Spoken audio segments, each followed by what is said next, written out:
Mayhem's in studio. My Dry Bar special is dropping as you hear this. Oh, well, there goes my first news story. Oh, man. Damn it. Stop the presses. Anyway, it's real good. It's about 35, 40 minutes, and it's, you can go to, it's drybarcomedy.com/Adam and watch it. Tell me what you think, and I appreciate it. Okay, so, tough night last night. Evacuated. Damn. I never evacuated before. I don't like to evacuate. You're telling me the cops did this one to you? Go, I got move. Well, it showed up in the form of phone. Everything's on the phone now. The beep. Now, normally, here's how I play it. Many years ago, I was out on the road with Drew, and it was about 3 a.m., and the fire alarm went off in the hotel. And everyone filed down into the lobby and then outside into the front of the hotel, and I guess that would be protocol. I was on the second, maybe third-ish floor. I had about a good 22-foot drop to the lawn. Now, I stood up in my room in my underpants, and I watched everyone file out into the lawn in their bathrobes and towels and sweatpants and staying out in the cold. Yeah. I then hearkened back to taking note that there was a prom taking place at the hotel. When Drew and I got back from our show, I was walking through the lobby and I saw a bunch of kids, high schoolers, running around. I then surmised that one of them probably pulled the fire alarm. Yeah. And so I was like, I think one of these jack-off prom kids got drunk and thought it'd be funny to pull the fire alarm at 3 a.m. But I also weighed in the fact that if I saw flames coming underneath my door, that I could take this desk chair and I could throw it through that window and I could jump out of here and break both ankles and fracture wrist, but I will not die. I will not die in a fire. Yeah. So knowing what I know, I'm going to stay here. And I sat in my room and I watched everyone, including Drew, mill about the lawn in the frigid cold on at 3 a.m. And I thought, I'm glad I didn't go out there. You did the math on your fingers. I did the math, and I didn't go. So what happened in Malibu last night is it's dryish. It's not hot, but it's not cold. It's kind of in between. A little bit windy, a little bit of wind blowing, but not too bad. Not hot condition, not fire conditions like July. Everything's dried out, and winds blowing in. Not that. I mean, we're in December, but I'm sitting downstairs. I'm watching Sports Center, and that's my time. If anyone wants to really know me, it's sitting at night, lights off, watching Sports Center, watching sports highlights on TV at night, later at night. All of a sudden, it's about 10:45, 10:50, poof, power gone. Then I notice as I look down PCH from where my condo is, I can look up and down PCH. I notice that it's gone. The power's gone all the way down PCH. There's no lights in the neighborhood. Ominous. But I start noticing, I take note of which neighbors are winners because their generators kick on. And they're like, oh, winner. Because we all know it too, but none of us got a generator, but you fucking did. You're the little piggy who made his home out of stone. Type person. Yeah. I see some of these houses light up down PCH. Not, one out of every 8 or 10. So now I'm standing there by the window looking out in the living room, seeing that the power's gone, and I go, well, now I got nothing to do because I have no power. And I look on my phone to see if there's a podcast I can listen to, but somehow when the internet goes out, I can't listen to podcasts. I got to figure that one out.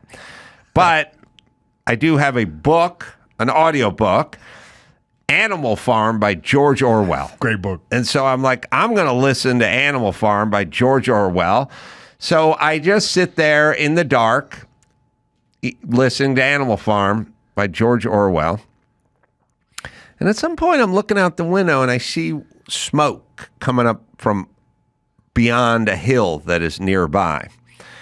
And I take note of it. I stand there and I look. I'm aware that there are fires in Malibu. There's a house on Rambla Pacifico. They do Rambla, everything's up there. Rambla Orienta, Rambla Pacifico. There's a house that really is above my condo back in the hill, where back in the day, in the 80s, we built a custom house up there. I was on the crew that built custom house, burned down to the ground. Damn. Yeah. So I know there are fires up there. They're a little few and far between, but frequent enough so that people are aware of what's going on. I hung out with Suzanne Summers and Alan Hamill, who were telling me about their home that was on the other side of PCH, on the beach side. When it jumps PCH, that's the big deal. Doesn't normally jump it and get to the ocean side of it. But their house was destroyed some years ago that way. So I just sat there in my bathrobe listening to Animal Farm and looking out the window and seeing smoke. But I couldn't tell, was it like a diesel truck that caught on fire on PCH, or was something on fire up in the hill? Was it a structure fire? The sun wasn't down yet, so you could... No, it's 10:45 in the evening. Oh. Power gone, lights see off. Smoke in the evening, the night. I could that's see. alarming. I could see it coming up. So I just stood there and I just looked at it. And then I would go back and sit down and ate some nuts. And then I listened to Animal Farm. And then I got back up and I looked at it again. And it looked a little more, there looked like there was a little more smoke now. Yeah. So then I did that about 5 more times for an hour. And the last time I looked, it seemed like more smoke than the time before. Yeah. But I wasn't seeing flames or anything yet. So now it's midnight. So my schedule today. Here's my schedule for today. It's been jumping. Yeah, we've modified it a little bit. But my schedule for today was I was going to come here in the morning and do 5 Adam and Drew episodes. And then I was going to do this show. And then I was going to finish this show for whatever. And then I was going to tape some dry bar promo thing. And then I was going to do Larry Elder's radio show at about 5:30. And then I was going to go to the Ice House in Pasadena and do my set that I'm doing in New York for Fox Nation on Thursday. And then on the way back from the Ice House in Pasadena, I was going to go to the Comedy Store and do Sam Tripoli's show, and then probably finish up at 10:30 at night, and then drive back to Malibu. That was going to my schedule was going to be, I was going to leave Malibu at 9 a.m. and I was going to come back through the door at 11:30. And it was going to be nothing but, there was going to be no lunch or dinner. It's just going to be work all the way, action-packed all the way through. So I said, well, I got to and then Wednesday, the following day, the plan was to come here, do a podcast, go to Burbank Airport, get into Mark Garrigas's jet, and go to New York with the suit, all the shit you need to shoot a special.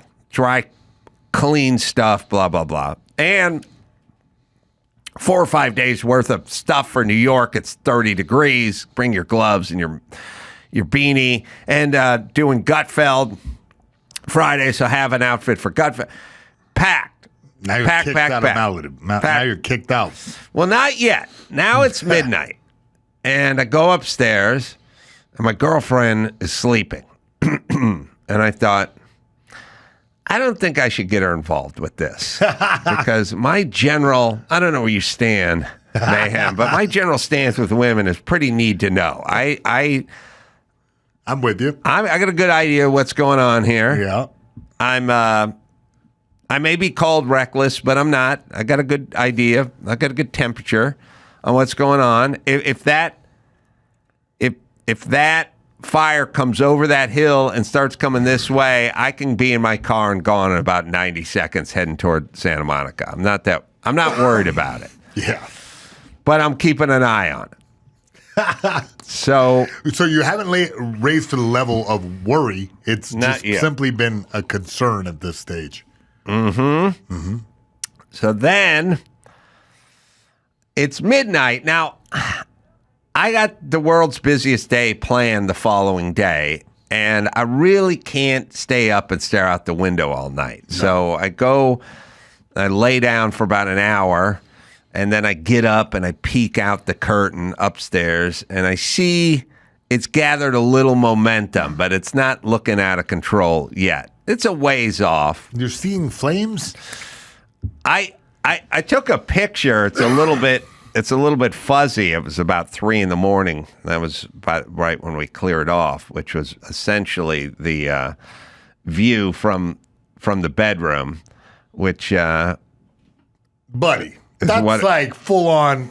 It's time to get worried. Like I wasn't worried, but it was time to think about moving on. Yeah, that's what I mean. Yeah, there's flames. It's in the distance, but it's not that far distant. You made it out like I just saw a little smoke. That is clearly a raging brush fire. There's a raging brush fire going on in Malibu. But this is right before we left. It wasn't this bad at 1 a.m., so I was like, I'm going to see if I can get a little more sleep. And then at some point, the emergency alert system set off, and my phone was on airplane mode or something, so I wasn't getting the emergency alert system. But my girlfriend did, and then she woke up, and then she looked out the window, and she said, "This is bad." And I said, "It's not that bad. Like, we'll see where this thing goes." And meanwhile, fire trucks going up and down and helicopters everywhere. And so then the alert started coming in, which is evacuate. Yeah. I was like, I got such a busy day tomorrow. And then we're going to New York the following day. And what do we do if we evacuate? And who's going to pack and get ready and everything else? So then maybe a couple hours went by. I said, I just want to keep looking at this fire. And then it started to sort of get worse in the evacuation. And so it was time to pack up and evacuate. Now, evacuating sucks under good circumstances, but evacuating at 3 a.m. with no power. Oh, yeah. It's completely pitch black. And you're trying to get your toothbrush and your flip-flops, and I got a flashlight. But it's a little hectic at 3 a.m. trying to pack everything you need. And I don't know if we're going to be let back is the problem. So I'm trying to take what I need. Take everything, load up the truckster, and start heading this direction. Figuring I got to be here in the morning for a very long day. And probably just get a hotel in Burbank or Glendale or somewhere near here, because that's where I got to be in the morning anyway. And Burbank, Glendale are fine. Yeah. Nice. So go to a hotel we stayed at before when we've done events here and not want to go back to Malibu. Now it's 3:45 and there's nobody in the hotel. There's no one at the desk, you know. Yep. I'm pretty tired, and I know I got a crazy day today that's going to start early. So girlfriend gets out, goes to check in. I'm going to go find a place to park and or see if there's another hotel. She goes in. This is awesome. It's 3:45 a.m. Walks in. There's a guy working the floor buffer. It says, where's the woman? Where's the receptionist? Or where's the person Where's behind the bell? Where's the Ding! bell to check in? Yeah. He goes, she's on her lunch break. I expect this guy to have an accent. Yes, I'm sure. No, I never heard him, but I did see him, and I felt the suspect he accent. does. Yeah. And it's not Italian, French, or Irish. So he goes, she's on her lunch break. She just started her lunch break. And I'm like, it's 3:50 in the morning. Yeah. I have to be here at 10. We don't know whether there's a room in this hotel or not. She's not there. She's taking her lunch break. Now, it's 4 a.m.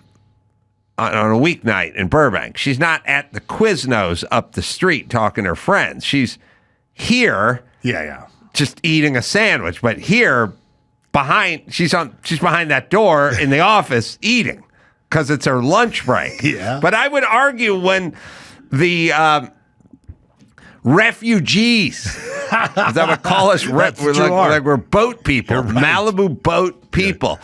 When the refugees show up, you're allowed to put your sandwich down and walk out and then go, what's going on at 4 a.m. on a weeknight? And then we go, our condo's on fire. And then go, all right, let's see if we got a room for you here.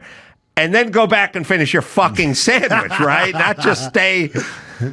So now it's 4 a.m. and we're just sitting there. That's what you're supposed to do. Yeah. That's your main job. You don't have a dedicated hour for lunch where you can abandon your duties, especially if you're the overnight person. I would argue there. true. If somebody came down and said, I'm having a situation in my room with the toilet, you couldn't be like, well, you gotta hang out for 45 minutes until they're done eating their ham sandwich. But they just stayed back there, and then we just sat there, and then at some point I took off and I went to another hotel with another personless lobby. On lunch. I don't know what they're on, but I can't get in because I don't have a key. Yeah. And it's late. And so I'm just looking through the glass. Climate refugee Adam Carolla. That's right. I'm a climate refugee. That's a good call. Yeah. So I just stood there. Ironically, now it's 4 a.m. There was a woman in the lobby who was also looking for the person behind the counter, but that person wasn't there. So now you're in a line. No, I'm in a queue. outside. Oh, I get it. I'm outside, and not only that, you have that picture, the decal I took, Joe, on the outside here. I'm in a world of hurt because I'm in a world of hate because the sticker at this Hilton Voyage or whatever it is explains this, that I was tired and sleep deprived, but I always have enough energy to go on a rant. It's a small, it's a 3x5 size decal. If you go wider on the door, you'll see the pic. It says, "This is a safe space for everyone!" Exclamation point. Hate has no home here, and then it has the gay flag. Okay, now. Hate has no home inside of this Hilton Gardens, right? I'm outside. I'm in a hate zone. Yeah. I'm in a world of hate. You understand? You're right. Yeah, you're right. I'm right. I'm not inside of the hate-free zone, which is inside the Hilton Garden in Burbank. I'm on the other side of the hate zone, out here with all the haters. The hatred street. Looking over my shoulder, worried about my safety. Streets of rage. So there's one chick in there, doesn't work there. She's someone who's staying at the hotel. She's on the inside. I'm on the hate zone on the outside. I can't get in because I don't have a key. There's nobody behind the counter. The woman is there at 4:05 in the morning, running shorts, running shoes, got the water bottle. One of these workout people where 6 a.m. is way too late for the workout. Yeah. 4:10, she's literally You got to get up at 3:30 to jog. It's dark outside, and I'm in no mood where I'm coming from. Yeah, I've been up all night. She went to bed at 4 in the afternoon. I just imagine you in a burned up bathrobe with soot on your face, smoke coming out off my hair.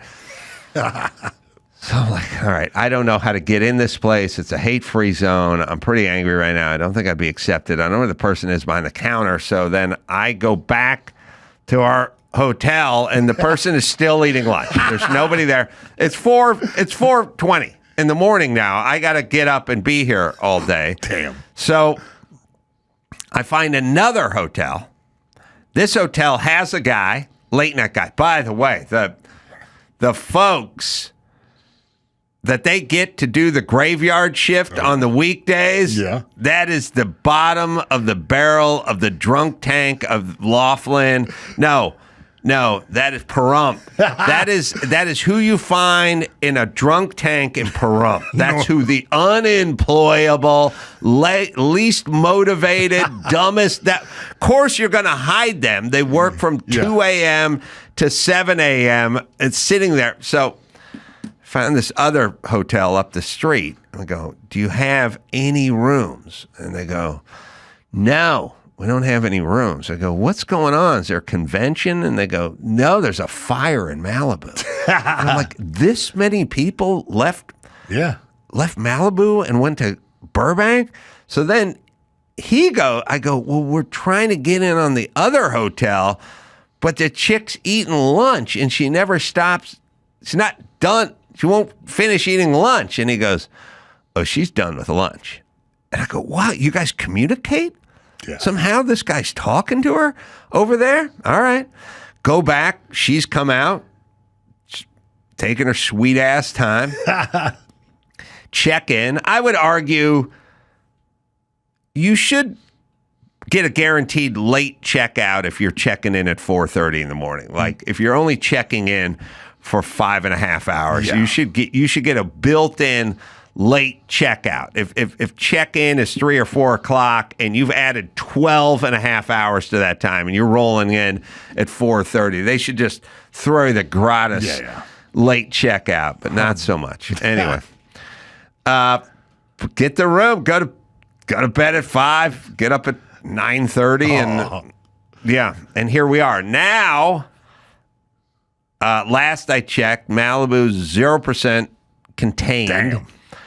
0% contained, and they're not letting people back. So now, supposed to be in New York for 5 days. I need my suit, my shoes, my belt, my stuff. You know what I mean? There's a Ross dress for less over the hill. I might have to dress for less because. But there's also a psychological component, which I'm getting ready to go to New York to shoot a special. I'd really like to. Right. I was going to go over my material, take some time, get my shit together. You can't run your set tonight? You still can. I can. I don't have clothes. I'm exhausted, by the way. I was basically up all night. And so I'm hoping I can get back. But if I can't get back, how am I going to go to New York if I cannot pack anything and it's 30 degrees in New York and I'm doing 2 shows over there, televised shows, and there's nothing? It's kind of exciting. Just go and just buy a bunch of shit at the mall real quick. No, it's not all it's all pretty woman for you.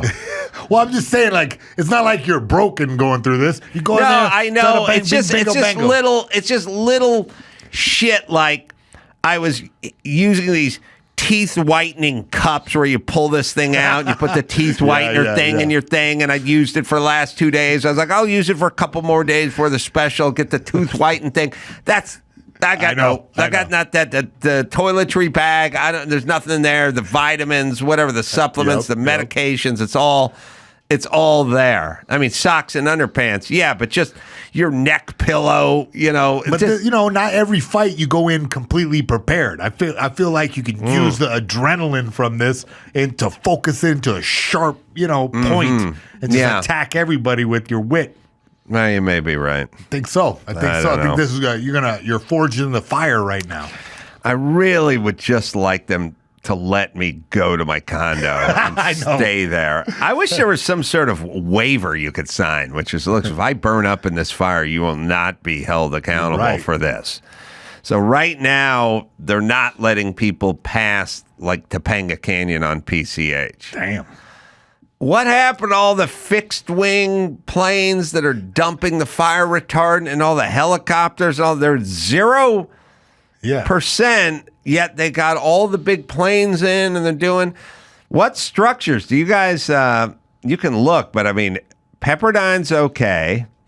Pepperdine has acreage of green grass all around it, so it can't really grow. It can't go up. But did the pier?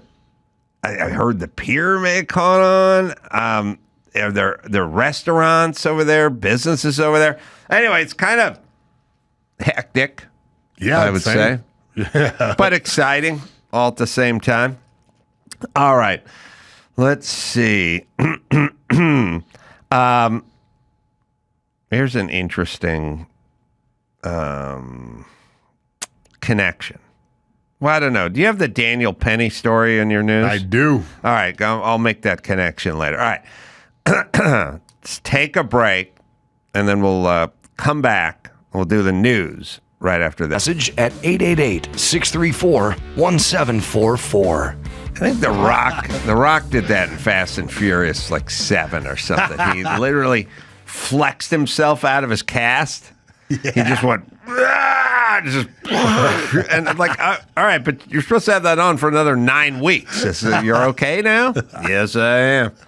Yeah. I flex myself out. Mm-hmm. All right, what's going on? In the news, New York City jury found Daniel Penny not guilty Monday of criminally negligent homicide in the choking death of Subway performer Jordan Neely. Yeah. So I was thinking about this story, and I was thinking back on a movie that nobody's seen, but you should, which is Earthquake. You ever see the movie Earthquake? Yes, I did. Yes. The Rock was in that one?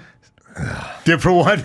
San Andreas. Oh, my bad, yeah. Now, the San Andreas fault causes the earthquake. My mistake, yeah. No, I'm talking 1970s Chuck Heston. I caught a part of it, yes. When I was a kid, I watched it in reruns.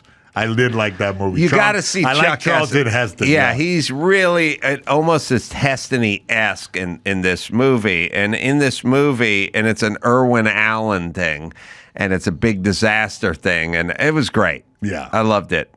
And so, every time I saw Daniel Penny, and we can find a picture of Daniel Penny, the blonde guy, fit, curly, sort of inexplicably curly blonde hair, and an ex-Marine, I started thinking about a character in Earthquake. And there was a character that was in Earthquake that was, and I don't know, I mean, we can figure this out. Marjo Gortner, character actor, did tons of stuff in the 70s and 80s and all that stuff. In the movie Earthquake, they made it really weird. He worked at a supermarket, but he was a reserve. Mm-hmm. And he was an Army Reserve guy. And he had these guys in his building that were like old school Italian punky kind of thuggy guys, and he'd come home from work and they'd razz him and they'd make jokes about him being gay back when, that was a strike, before the Hilton and Burbank had the hate-free zone, when it was on. And they would make fun of him like, oh, gay guy. Hey, they're like sitting on the stoop, guys. Yes. Like 3 guys at Paisans. Hey, where you going, gay guy? Hey, come back here, pretty boy. Like stupid movie thugs, For sure. that don't really exist. One-dimensional. And never pose a threat because they never get off the fucking stoop. They just sit there the whole time making fun of people that walk back and forth. Yeah. So he goes in there. But when he goes into his apartment, he's got a lot of pinups of like bodybuilders, like greased up bodybuilders, which, listen, as a 9-year-old struggling with his sexuality, I was sort of like, wait a minute, he is gay? Or they're making fun of him? They're calling him gay? Or he is gay? Or he likes bodybuilding? Or something. There's a very weird, sort of confused sexuality about his character.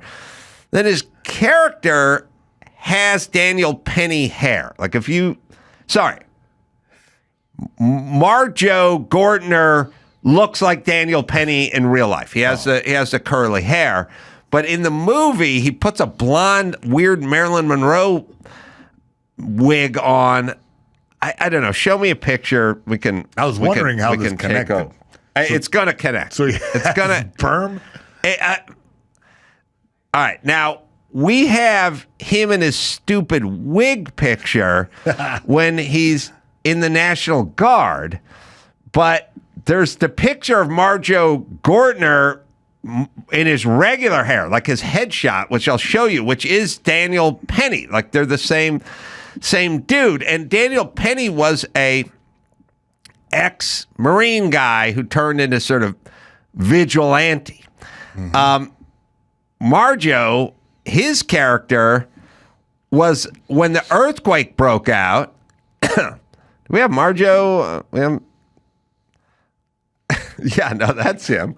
Oh, yeah, I saw it. It's the Daniel Penny of his day. He had the same weird. You didn't see guys with the blonde naturals. Curly locks. Yeah, but that's who he was. So I kept looking at him, and then I kept picturing him in his outfit, in his uniform. So you know what he did in the movie? The earthquake broke out, right? Yeah. And the thugs who hung out on the stoop, they went out looting. Yeah. And then he went and got his military fatigues on and his gun because he was a reserve. Yeah. And this is an emergency. Yep. And for some reason, he put a fucking wig on. I don't know why he did that. I mean, a weird blonde wig. The actor had blonde hair. I don't know why he had to put a Doris Day type wig on. And then he went out, and guess what? All the guys have been calling him a homo. He caught him looting. And he's like holding this M16. He's like, by law, I get to shoot looters. Oh, what? And they're like, oh, hey, man, we're just kidding about sucking dick. Like it was a weird scene to put in your movie, and he was a weird character, and I don't know why we had to weave in his not gayness? His not gayness or sort of weird sexuality into it with the wig and the greased up bodybuilder guys. But anyway, Daniel Penny. I know I'm not the first guy to say it, but he is the Marjo Gortner of his time. Yeah. Right. Everybody's been saying his that. name in the movie? Jody Jode. No.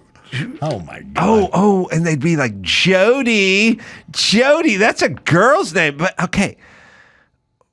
Why in his apartment did he have dudes on posters and stuff? And can you find the scene where they're like making fun of him after he comes home from his shift at the Hi-Ho Market? They follow him like up the stairs. Like, also, I'm always curious who the unemployed guys are who just sit on staircases. They sit on cement stairs all day on the off chance some homo walk by and I get to yell something at him. Like, you're 31. Shouldn't you be pursuing something?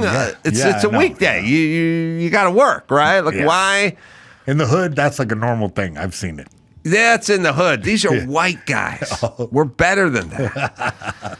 Yeah, they're making fun of him. He comes home. He goes up the stairs, and when they go into his apartment, bodybuilder guys, posters everywhere, all greased up. You know, a lot of movies, especially back in the day, seemed like they had like a thinly veiled message, like, "Hey, if you're gay, don't worry. One day you'll get to have an M16." Like it was a weird comeback kind of story. This is a Irwin Allen big disaster type film, but they can from the 70s. I didn't fly under my radar. I was bumped. I was bumped by it. The only time I'd ever heard of earthquake was if you go to Universal, right? Yeah. They made the ride after the movie. Yeah, and then they're like, "That's from Earthquake," and I was like, "What's Earthquake?" Yeah.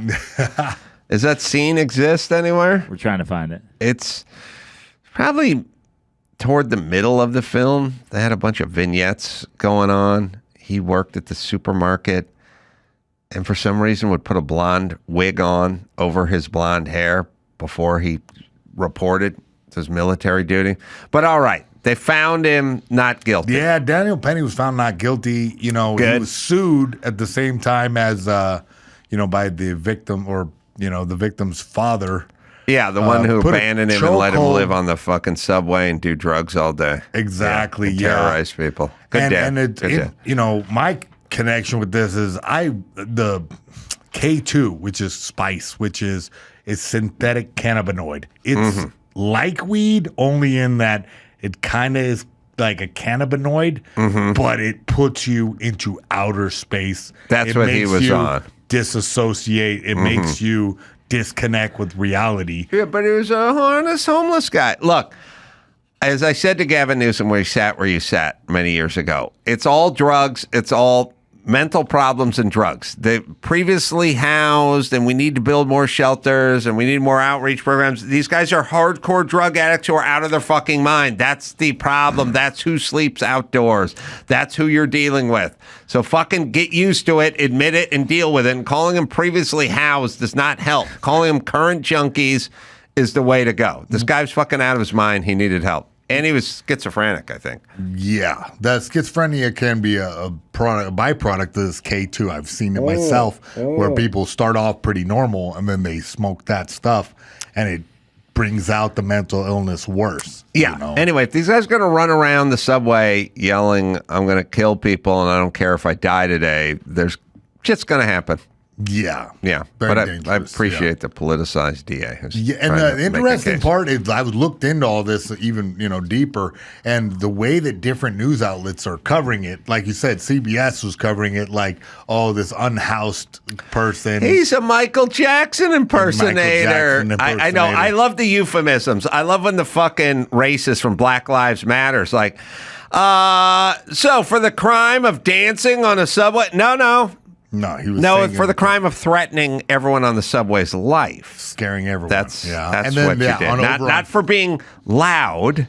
Not for Yeah. being loud. No. You're loud. Saying people- I can be loud. I'm going to kill you. No, not for is- being loud. For Yeah. telling people you're going to kill them when there's kids and women. And then on the Fox subway. covered the point that in the courtroom after the verdict was read, that the BLM protesters kind of threatened the people who were clapping in happiness. And Fuck BLM. They're done. The Yeah. BLM's done. Like COVID masks are done.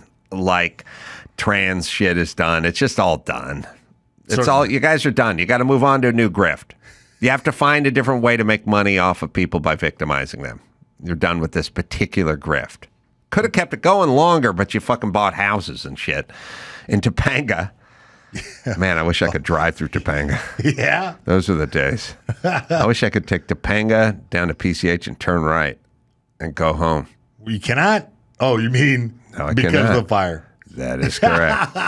That chick from BLM bought a house in Topanga, and Topanga is the motherfucking whitest place in the United States. It is much whiter than Beverly Hills or Hancock Park or any hoity-toity neighborhood, even Malibu. Specifically,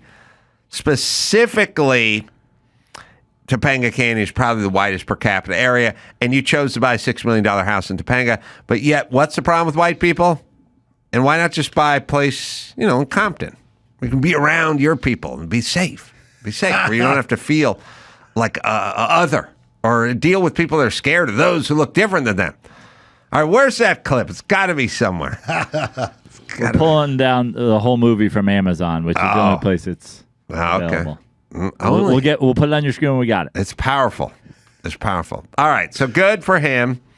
Yeah. I think he's going to get an endorsement with My Pillow. I think Mike Lindell's going to fucking sign that guy up. Step up. Step up and Give him a pillow deal. Maybe his own signature chokeout pillow. That's really dark. These guys, they're going to do something, right? So He will probably be able to sue the city of New York because the judge got over his skis and made a bad call once they came back, like hung on something. He gave him some instructions. yeah, that was were the interesting part. Yeah. Yeah, it's interesting when judges and DAs try to railroad taxpayers and Americans into jails for when they start bending the law to get innocent people incarcerated. That seems a little weird, but I guess it's what they do. But yeah, he'll probably have a lawsuit against Alvin Bragg in New York and the judge, because the judge gave instructions and then went against his own instructions and sort of made it up as he went along. All right, good. He's out. It's good. And then his parents are going to sue Daniel Penny, although Daniel Penny doesn't. It's right in the name. It doesn't seem like he has. Yeah. He doesn't have much. Yeah. It's strange. Yeah, the whole Yeah, thing. and also I don't know. I guess everyone can just sue everyone now, but if your kid's on synthetic marijuana and running through the subways threatening people, and also I don't know, punched some woman in the back of the head and got arrested before that, and then got detained, and then they got put to a rehab center, and then left the rehab center. I don't know. Maybe that's on the family. That's all. All right. Yeah. All right. Sarah Silverman. Sarah Silverman. She says she's become less political because no one wants to hear from celebrities anymore. Yeah, she was. I like that Hollywood has figured out that no one wants to fucking hear from their preachy asses anymore. I love that. I like Sarah, but yeah, Hollywood, shut up and listen to me. Yeah, she previously was very involved in politics, as you know. Well, she liked Bernie Sanders, so she clearly didn't know what she was doing. It seemed like back then everyone liked Bernie Sanders. Rogan had him on. It was like a big kind of cultural revolution. He's and then a fucking Hillary. communist retard. Has never worked a day in his life and was thrown off a kibbutz for being too fucking lazy. So fuck Bernie Sanders. But look, if you want to destroy the country, then listen to Bernie Sanders. If you don't want to destroy the country, then don't listen to him. He's a fucking preachy old sack of shit. Other than that, I don't have an issue with him, but I just mean, can we get over our shit? He's a fucking communist. He's a fucking communist who wants some version of that brought here, which will destroy our economy and our country. So fuck you if you support Bernie Sanders. I know you think it's cool. You got your Che Guevara shirt. Yeah, cool. It's cool. It's all cool until you have to fucking live under the thumb of this asshole. So fuck him. And don't these people ever die or go away? Do they ever retire? They just, Bernie Sanders, I'm going to be 87 years old and then I'm going to turn on the news and Bernie Sanders said today. I'm like, Pelosi, Sanders, Biden. Like, do they ever? You understand, since we were in high school, it's been Bernie Sanders and Pelosi and Biden. It's like they're just there. I know. Yeah, they're just like fixtures. It's weird, yeah. Does anyone age out? Does anyone retire? I think people are now caring about politics more and like getting involved more. But like, because people don't really give a shit about politics, certain people get to harness power and then just float in the background of society, being part of, oh yeah, that's them. They're making money off the stocks and they're, you know. Bernie Sanders is cool if you're rebellious and you're an artist and you don't fucking know anything. But if you really just go, what would this society be if Bernie Sanders had a magic wand and we all lived in it? It would fucking suck. So fuck that guy. And also, what's he done? What jobs has he created? He's constantly worried about this guy. This guy makes all this money. He pays less taxes. Elon Musk does. Hey, Bernie, what have you done? What jobs have you created? What innovation? Or you sat on your fat ass and complained for the last fucking 50 years while exalting the virtues of Russia? How about you shut the fuck up and create something? Start a business. Employ somebody. Pay for something other than your own shit or your second house, you fucking asshole. Ooh. Here we Marjo go, baby. Gortner. We're waiting for earthquake. He's coming back.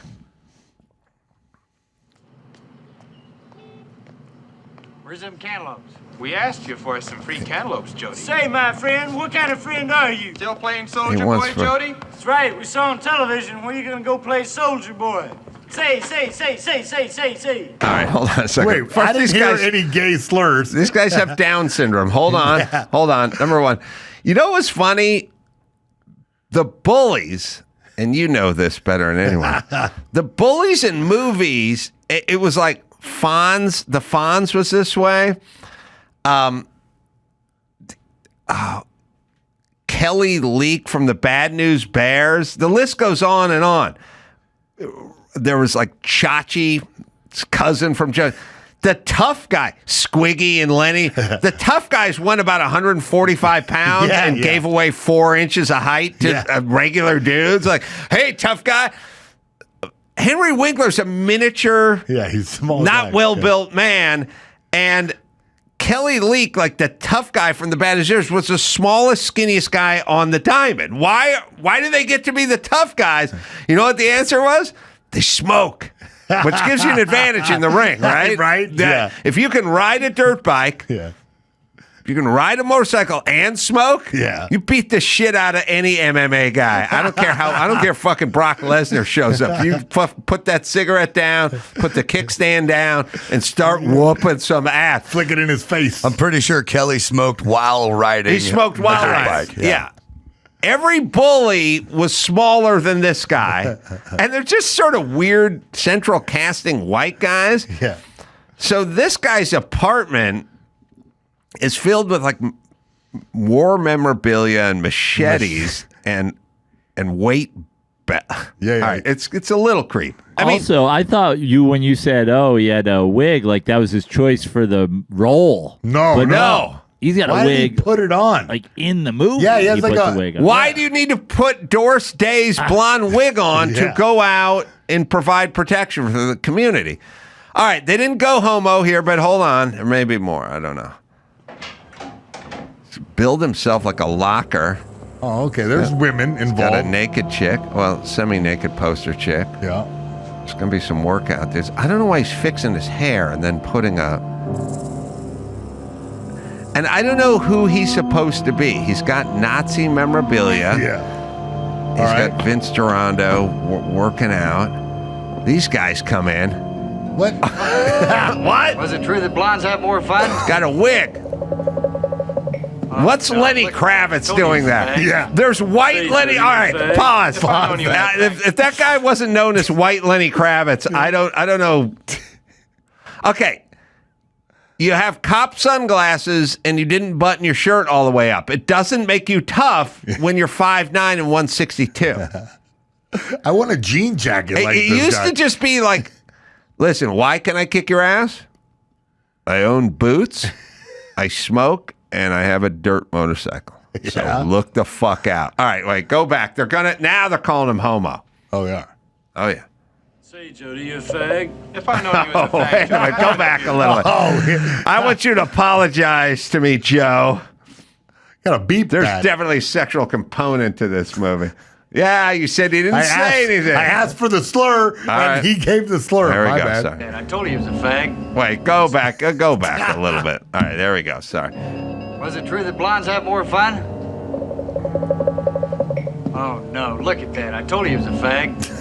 Say, Jody, you a fag? if I'd known you as a fag, Jody, I'd have been up here before. Could've Hold used on, the money. pause it. I'm 9. Yeah. I'm sitting at the El Portal Theater in North Hollywood going, I thought this movie about earthquakes. What the fuck's going on? Why are you scrambling my sexuality with this sea story that's going on here? There's supposed to be buildings collapsing and people falling into ravines. I know. That's a weird sexual Jody with the blonde wig and pictures of bodybuilders and guys dropping F-bombs everywhere. What's going on in the middle of this film here? From 74 or something? Yeah. I was 9 years old watching this shit, getting my brain scrambled. All right, sorry. Run it back. You got to run it back about 30 seconds. Let's see. All right, I'll let it run through. That's good. So they're in his creepy apartment. You guys all going to watch this film now, right? Yeah, definitely. Watch this film. Why does he have to put the wig on? Was it true that blondes have more fun? And why does he leave his door wide open when he's got these goons wandering the halls? Say, Jody, you a fag? If I'd known you was a fag, Jody, I'd have been up here before. Could have used the money.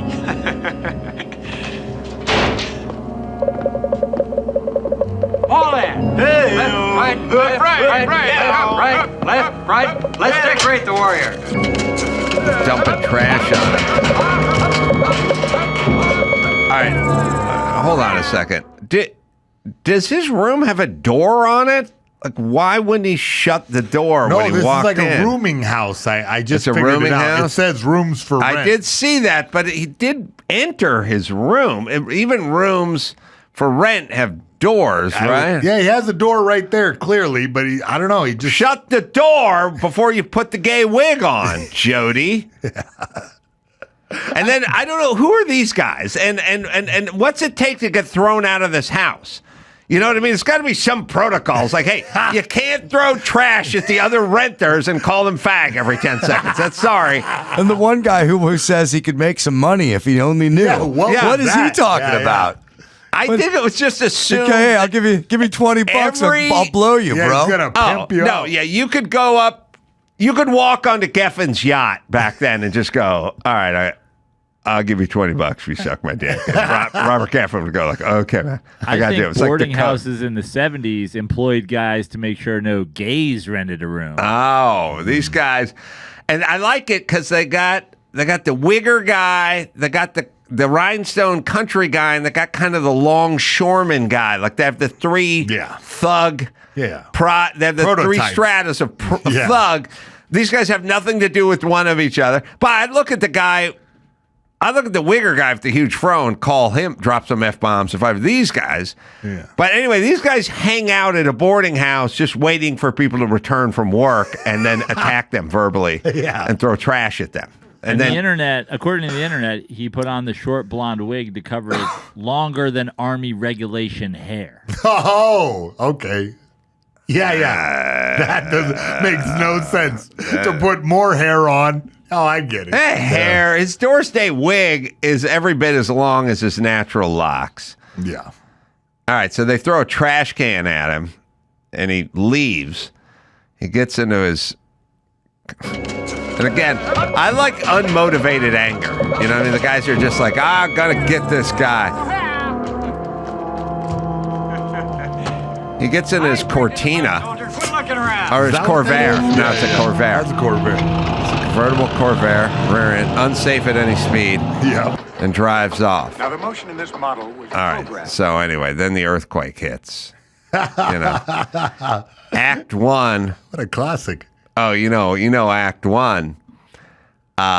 Chuck Heston's an architect, right? And they're like having meetings with him. And they're like, listen, we saved a ton of dough by skimping a little on some of the engineering. And he's like, damn it, man. Those calcs were worked out in advance. For 7.3 hits, we're all going to be dust. It's like, hey, don't worry about it, man. We saved good money on the building, but just cutting a couple of corners. And you know what's going to happen to that guy in that fucking building, right? Yeah. Well, there you go. I know everyone's talking about Daniel Penny now and Marjo Gortner. Yes. Later on, does he shoot those guys? Later on, oh my God, Ace, those thugs are looting, and now the fucking worm has turned, right? Yeah, because he sees those guys. Those guys' business model is we're going to sit on the stoop of this boarding house until a disaster hits, and then we'll loot. That's when we make our money. So. It's a very specific strategy. Yeah, they catch them looting. He catch him, and they have to kiss his ass now, right? Psycho. Thanks for that. Oh, maybe they didn't steal these necklaces and things. Maybe they're just fags that like to dress up in women's jewels. You find any dresses in the car? No, Jody. Well, I guess we'll have to shoot them. Hey, wait a minute, Jody. I was telling these guys just today to lay off. I swear to God I was. Ask them. Yeah. Ask them. Sure, those naked guys on the wall, that didn't mean nothing. We knew that you lifted weights and all that crap. Scum like you think you can get away with anything. Push people around when you want to, steal when you want to, make fun of men who have to work for a living, huh? But not today. Hey, come back, you guys. I was only kidding. Hey, don't do that, man.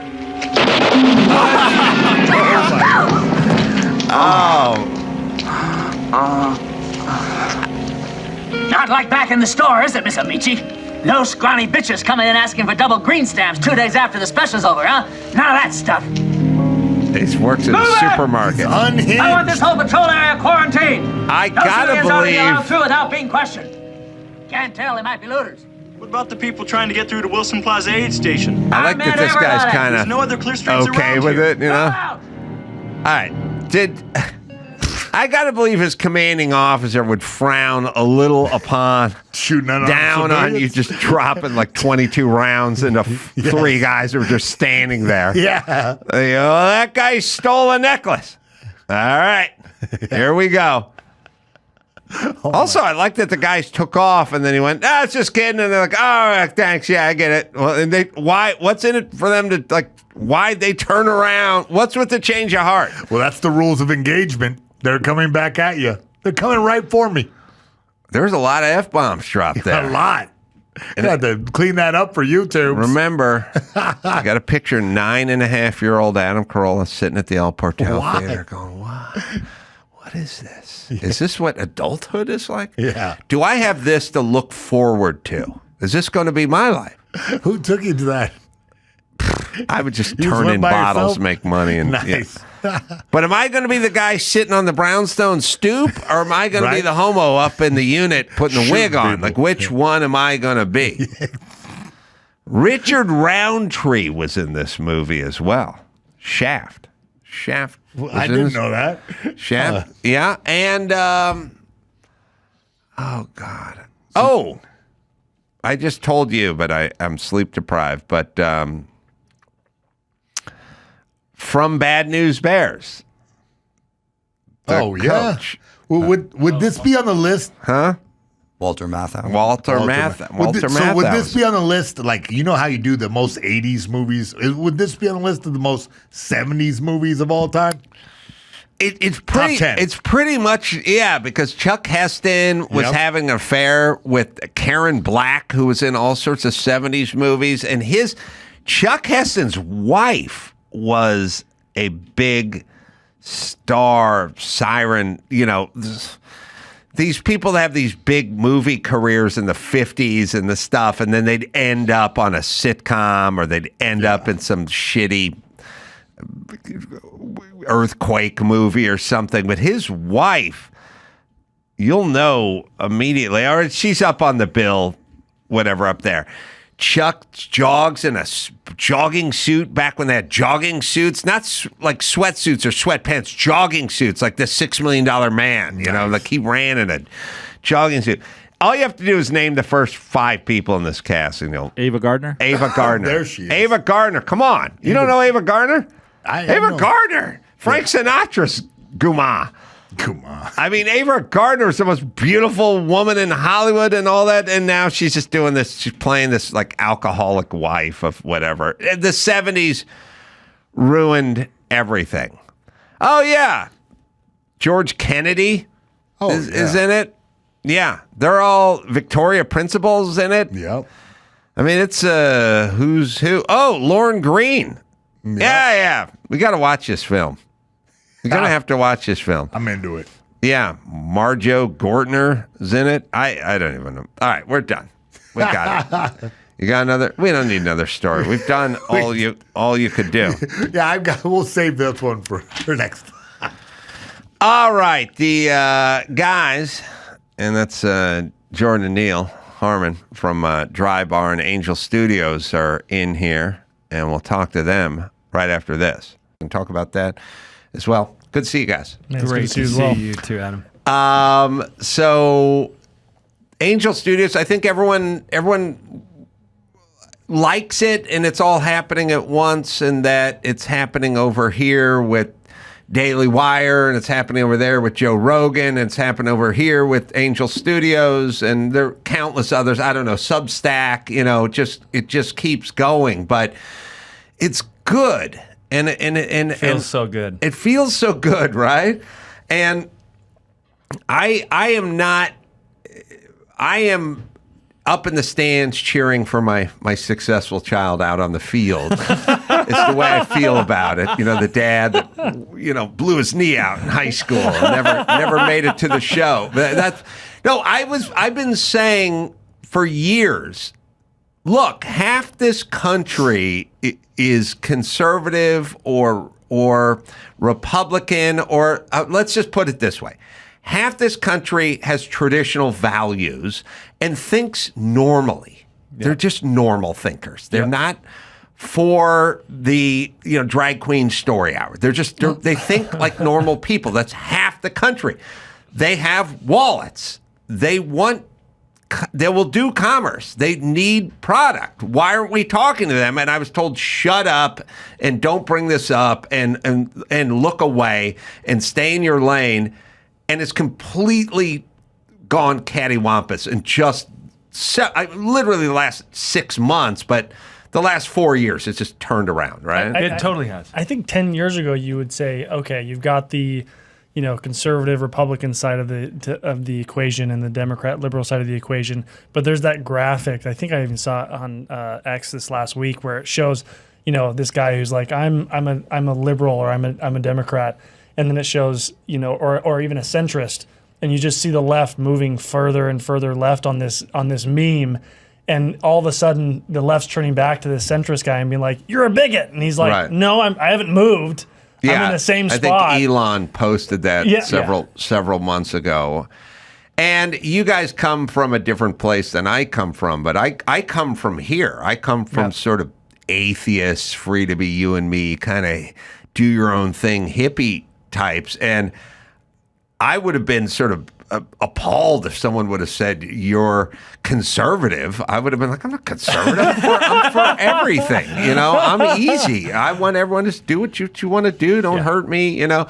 I was everything, and then they started going crazy, and then I disagreed, and then got painted as this. But the good news is the commerce side has woken up to this, that these people, maybe Michael Jordan knew about it years ago with Republicans buy Nikes as well. Yeah. So I'm not going to insult them, but Angel Studios has been early money with that, and Dry Bar's crazy because I had Jay Leno talking to me about Dry Bar, just all these people.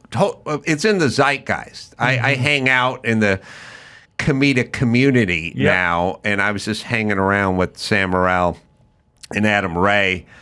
You crushed it, by the way, weekend. Your special. I was there, and you got a standing ovation in Provo, Utah. That's something else. I remember when we were at when we did this podcast, I said, do you really have 25 minutes of material, Adam? And you're like, no, I'm going to go, and I'm not going to try to figure out the line. I'm just going to make that audience happy.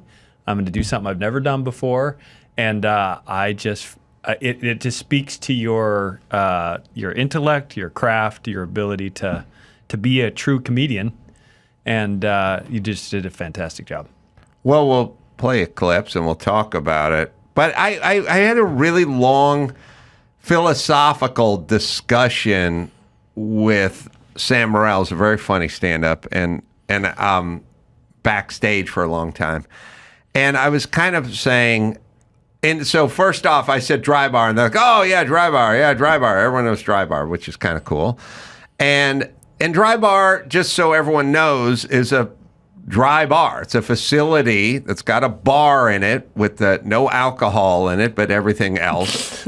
Although you're kind of missing the one part that I go to the bar for. You're missing the part of the bar that people go to the bar for. Well, if you had a choice, nothing else, just alcohol. But we have great snacks. The snacks. Brazilian limeade. Brazilian limeade's amazing. And the nachos are to die for. So it's a facility, which is really cool. And I love the DIY part of life. You're sitting in my sort of DIY, had a warehouse, built a studio, built some offices, told people to come here and do it here. So I like that. And I've been, doing this here for 15 years. So it's not, Johnny come lately. But you guys have the facility. It's all wired up. It's all cameraed up. It's all teched up. It's all lit up. It's got a cool balcony. It's old school, but has a modern vibe to it. And you have seats set up. I don't know, about 300 people. Yep, very 300. Fun crowd, good crowd. And what I was saying to Sam was, I said, look.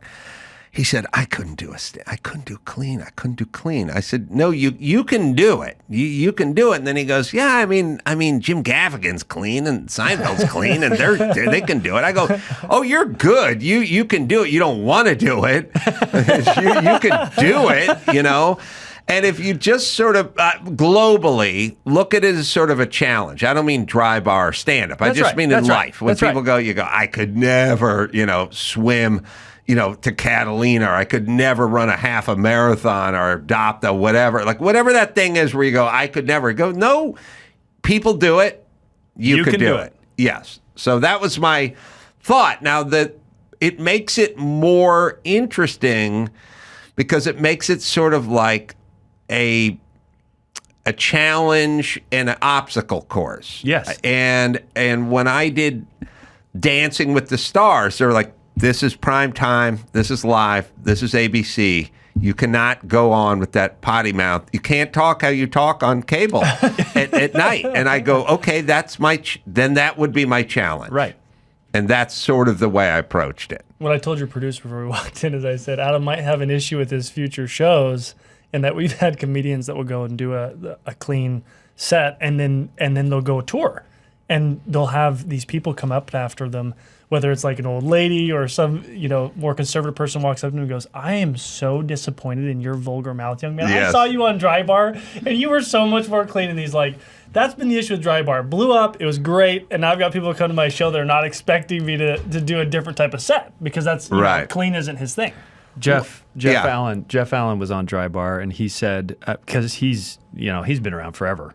And he said Dry Bar is like bigger than Johnny Carson was for a comedian. Like you go and you nail it on Dry Bar, and it just explodes. Like he did more shows after that year than he had done in his career, and so that's where that effect happens. Is that there are other comedians who are normally do a blue show, they do a dirtier show because they're working the clubs. Right. And then they go to the clubs, and these people start showing up, and it's not their audience anymore. So yeah.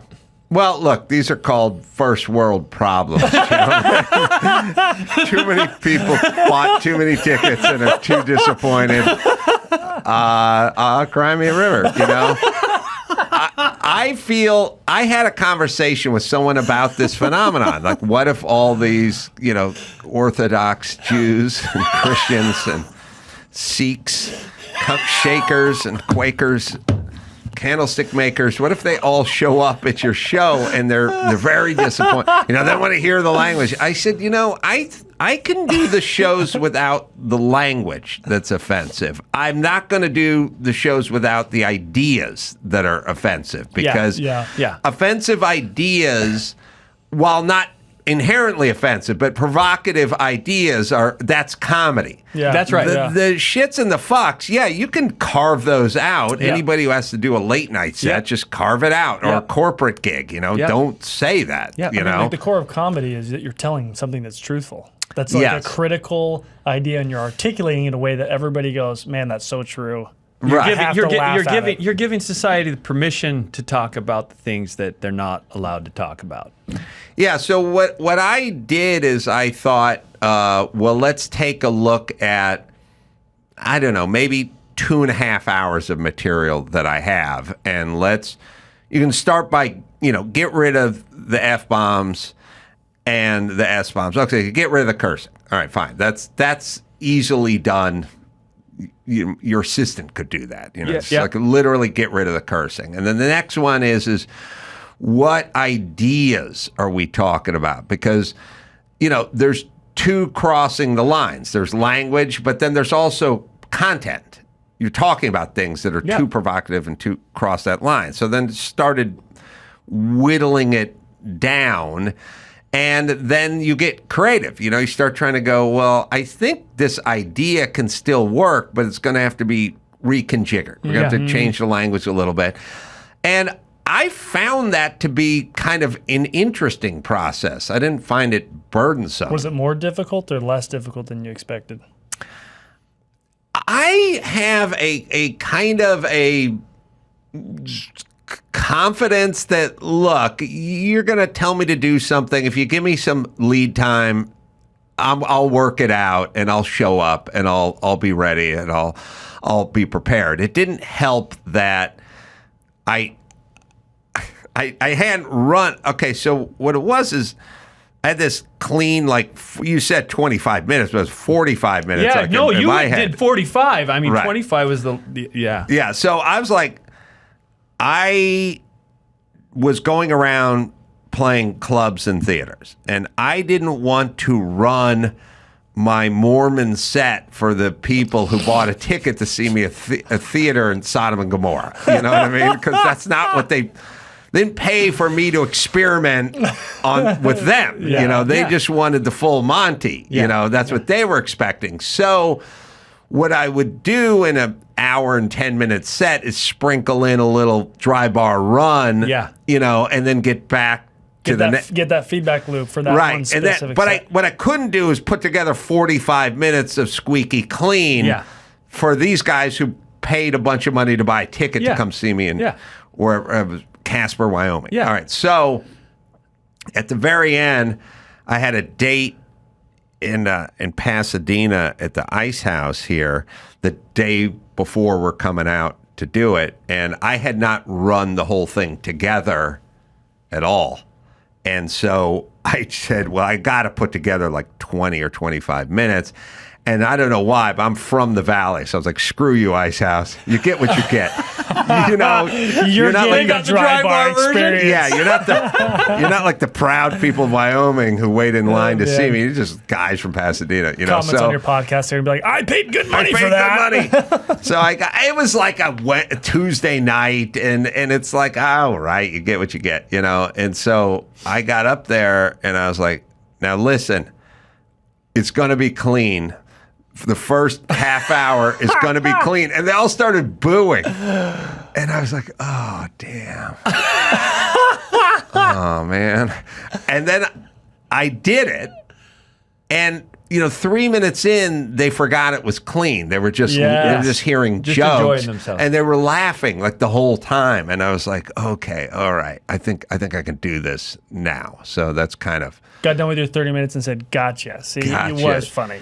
Yeah, look, no one can argue with Jim Gaffigan and Jerry Seinfeld and guys Nate Bargatze, he's killing Nate Bargatze, guys who work clean. It's a challenge, and if you gave every comedian truth serum, they would go, I'm scared to do clean because it's too hard, and I kind of fall back on some of my stuff, and it's a little bit of a crutch. Yeah, but the reality is doing stand-up in and of itself is a challenge in terms of the way most society views stand-up. They go, it is a challenge to go up there alone, not the front man for a band, and you don't juggle.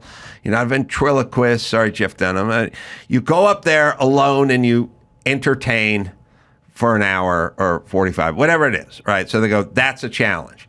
And then within the challenge, you try to build in little crutches and little bits and pieces that kind of make it a little easier. So if you have a catchphrase and you go, get her done, then you can kind of fall back on that a little bit, like take a little bit of the onus off of. Right. And people do that sometimes. If it's a heavy set comedian, they'll make jokes about, make some fat jokes or whatever. Certain ethnicities will fall back on it. So it's anything you can use to not have to do the pure hour of just you being witty. Yep. You'll fall back on. Yep. It'll just be that much easier. The guy. Sometimes people get that way with crowd work, where they go, "Hey, this guy, look at that shirt. Where'd you get that shirt?" And they start laughing. It's a break. Yes. From having to just.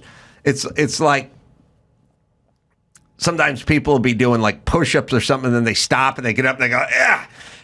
They're not really doing it. They're resting, but it's a way to rest for a second because no one's just going to do push-ups for an hour. Yep. But when you kind of get rid of that stuff, that's the part where you go, oh, it's just push-ups for this period of time. Yeah. But I had fun. We had so much fun having you there. I was astounded at how well it went. It's kind of like, I mean, that's life, right? Yeah. Like you go through those challenges and you're like, okay, no matter what you're doing, you get to the end, you're like, it's push-ups. Yeah, but you get it all translates and transferable and carries over to the next challenge or the next whatever that metaphor is. It just goes right. What was fun right to me there. is when we've had many times where a comedian will come and there's definitely always lines around Dry Bar, which is exciting because it's kind of known there in Provo and people come all over the state to see it and all over the nation. But when you came into town, I mean, that line was... It's going around the block. It went around the block. People were lining, and it was like way ahead of time. People were so excited. I was like, this is really cool to watch, people line up like this and just be so ecstatic about you coming. My fans tailgate with Yoo-Hoo and grape juice and Gatorade at the Dry Bar, showing up in advance and tailgating with Shirley Temples. You can go to drybarcomedy.com/Adam and see the special, right? Yeah. Yep.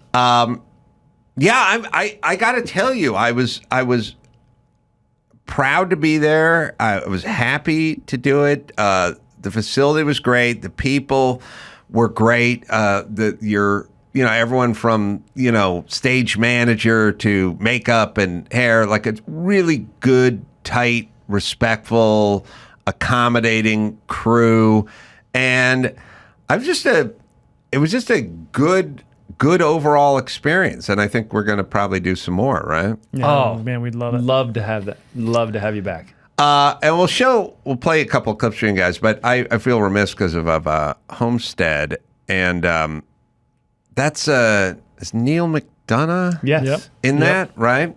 Good dude.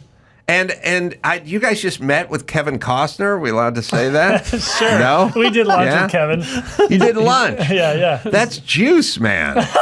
He said you're very quick. Very quick. Your mind is just incredibly. You're one of the smartest people he's ever met. Yeah. Wow. Right. Yeah. Yeah, he's just like he's so sharp, and your ability to articulate ideas and just like process things. He was blown away.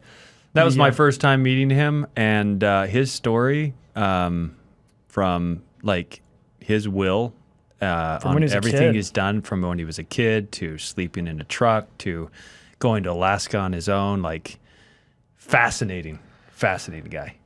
I completely agree. I find him to be certainly one of the most genuine guys you'll ever meet in Hollywood, especially a celebrity at his level. Yep. Also, he's super decent, and him and I have always just been sort of thick as thieves for no good reason. I've not, have projects to put him in or business, money to seed money for his restaurant chains or anything. He just likes me, and there's nothing not to like about him. Plus, he's got acreage in Ventura County. So if you play your cards right, you can stay in his double wide over there. That's icing on the Costner cake. But he's a good, and also kind of last of the Hollywood throwback good dudes, back when Hollywood had dudes. He's definitely that type where, you even look at his history. There's so many of his projects that just fall into that middle America, values-based type entertainment. And so he's kind of a classic, almost feels like a, classic Western cowboy. He wants to tell stories that you guys probably glean that from your lunch. Like I've talked to him on the phone. I had a conversation with him almost 2 hours on the phone. It's like stories. This guy, and he was born, and then he did this, and then he bought that, and then he built that. Like he really into like Americana stories. So I see why Angel Studios would be probably pretty good fit for him. And Costner's always been a little bit of a Hollywood outsider, but he's always been accepted in Hollywood because Hollywood, if they think they can make money off you, they'll never fully push you out of their system. If there's if there's commerce, that's number one. All the ideology stuff, that's kind of second. Oh, for them. I'd say we'd be thrilled to work with him. That would be up to him if he wanted to. We were just doing lunch, and we get to meet some incredible people along this path, and he respects you a lot. Well, listen, I'm tickled pink. Now, you guys are gaining the sort of little more mainstream effect, respect. Sort of now working with other directors and other stuff that's a little broader than where you started, right? Well, Dry Bar was our first project, so it has over 154 million viewers, and so it's about as broad as you can possibly get. And it just so happens that if you when you went and did a set that was a new challenge, that set is more broad, and so everything that we've done, we felt like is like general audience type material, and so now Cabrini is a film we launched earlier this year. Mm-hmm. I guess that tested for the coasts, so that surprised us. Like we released a movie that was more popular on the coasts. Oh, really? Than the flyover states? Yeah. Yes, which is sort of bread and butter for you guys. That's right. Yep. So yes, it is. Angel's getting more broad. To that point. And there's it was this over the last years. The beginning days when we first rebranded to Angel, you would wear an Angel shirt around, and to your point, there'd be some people who would recognize it. But now it's getting to the point where if I wear an Angel shirt in an airport, I was in Cape Town, South Africa, and this person stopped me and was just like, "Man, I just love what you're doing." Like, really? I just love Angel Studios. Oh, I got off the plane in El Salvador, and a taxi stopped. Just walking out of the airport, a taxi stopped, rolled down the window. Angel, gracias. Wow. Yeah. So it's definitely surreal the penetration it's getting to from a brand perspective. Like I don't think we kind of live in our bubble where we're just head down trying to go figure out how to solve these problems and get great stories to the audience. And then when we kind of break out of our bubble, we start realizing, oh wow, this is getting really, really broad. How does the guild work? Because I think people would be fascinated in the concept and the process of what I know as the guild. It may not be a household term for others, but you guys... Have you seen your poster? No, I've not, but thank you. It's me holding a bar of soap. Adam Comes Clean. It's called Adam Carolla Comes Clean. The app, if you download the Angel app, you can just click on the Guild button, and then there's a section in the Guild where you can review comedy, you can review films for kids, films for general audience. Who comprises the Guild? It's 550,000 people from over 150 countries. Wow. Yeah. And growing very, very rapidly. And who are the voting members of the Guild? Those are the voting all members. All of them, yeah. So it's not a percentage or an algorithm or what have you. Well, there's every time that your special was submitted to the Guild, then a sample of the Guild voted on Adam Carolla Comes Clean. They passed it. People can't go into the Guild and search Adam Carolla Comes Clean. I want to review that one. It's really as you go into it, there's a process of randomizing and making sure that we're getting statistically significant data of how people are resonating with it. Right. So you guys will not greenlight a project if the Guild doesn't greenlight it. Correct. And that is whether it's 60% or 65%, it's 70. It's a Guild score of 70 for streaming and 85 to be considered for theatrical. Oh, so you need a plurality of people, or you need the lion's share of the Guild to sign off on a feature. Yes. Because it's that big a commitment. That's right. The beautiful part about that is it goes back to what Neil was saying when you said you guys are getting really broad. I think the Guild's actually got us to where it's selecting broad titles already. Like you can get to a small market of people who are like, you know what, I just want values that reflect my values. I don't care if the production quality sucks. I don't care if the storytelling's horrible. As long as it's reflecting my worldview. Yeah, those things exist. That's not Angel. Right. Like, to get up to those levels where people are giving you their unbiased opinions, they have no incentive to go and say, yeah, this is great. The reality is we've made those metrics very, very difficult to surpass because we don't want it just to be about, this is my worldview. It's entertainment first, and it happens to be interwoven with incredible values that amplify light in a meaningful way. And so that allows us to have stories that are extremely entertaining and excellent, not just those important values. And it's a super small sample size, but I have a 5-year-old and a 7-year-old boy. They love to play and they fight, and when I come home, they're like, Dad, can we see if there's anything new in the Guild for kids? They love to go to the Guild and they want to vote on what's and they're coming. not gonna. I mean, God knows I have kids. It's